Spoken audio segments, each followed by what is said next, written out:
Let's also talk here about. I noticed that other people in the media are going nuts because Tucker Carlson is interviewing Putin, and I was thinking, who's somebody else who's interviewed Putin? Oh, that's right, my mate Megyn.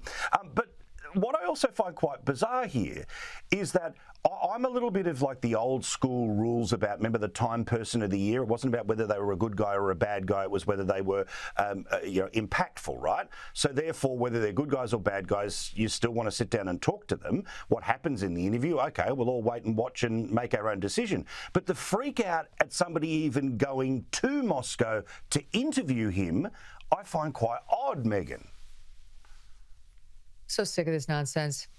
I mean, back in my day, we were allowed to interview the bad guys. It wasn't a shock to see a journalist across from a bad guy. I watched Mike Wallace in what was called Murderer's Row on 60 Minutes because they were all so tough. Interviewed the Ayatollah of Iran. I watched him interview the head of the KKK wearing a white hood. The guy was in the hood in the interview. Diane Sawyer, another person I greatly admire, interviewed Jeffrey Dahmer, who murdered people and then ate them. That was not a bridge too far for Americans to see as an interview. Charles Manson, one of the most notorious murderers in American history. She sat down across from him.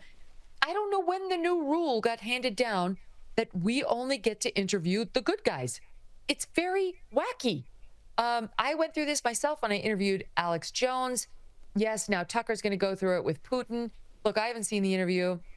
I support his right and duty as a journalist to do it. If he's not tough, if he doesn't ask him tough questions, he'll be excoriated, rightfully so. That's a duty he has. He shouldn't drop that ball. But let's just wait to see what the interview looks and sounds like before we dismiss it as partisan hackery or some sort of ethical breach or some betrayal of the country.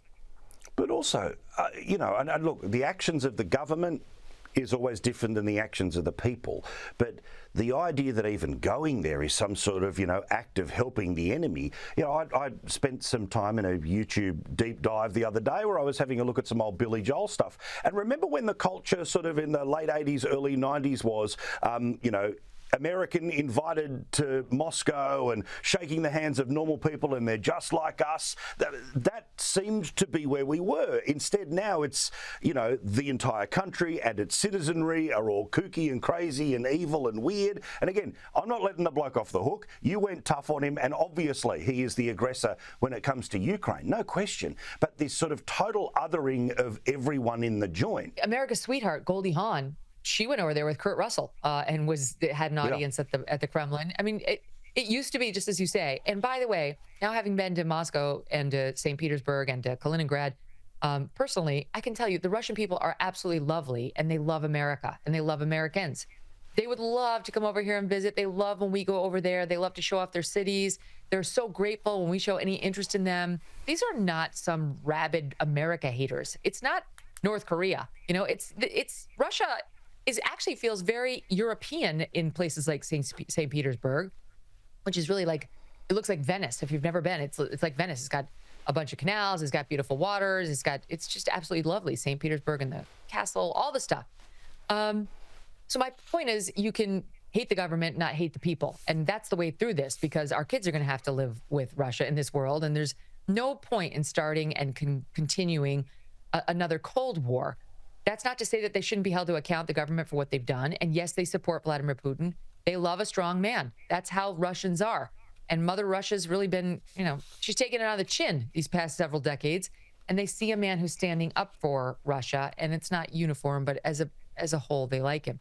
Now, on the Tucker front, part of the reason they're skeptical of Tucker is he has not been hard on Russia in his coverage of this conflict. He's been, if anything, defensive of them. And so I think people are expecting him to do a very flattering softball interview that will further the narrative that people feel they've heard from Tucker, which is very defensive of Russia and very hard on Ukraine. And so they're anticipating hating it. Now, okay, that may be a problem with the interview. It may not be. Let's wait to see. Crazy thought. Let's wait to see how he does. And maybe if he asks him some tough questions, it'll be a real opportunity for us to learn something about.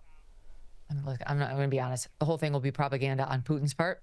But so I'm not going to say what he's actually thinking, but what he wants us to think, which is also interesting. Thank you very much, Megyn. We love you. We'll see you next week. Bye. See you soon.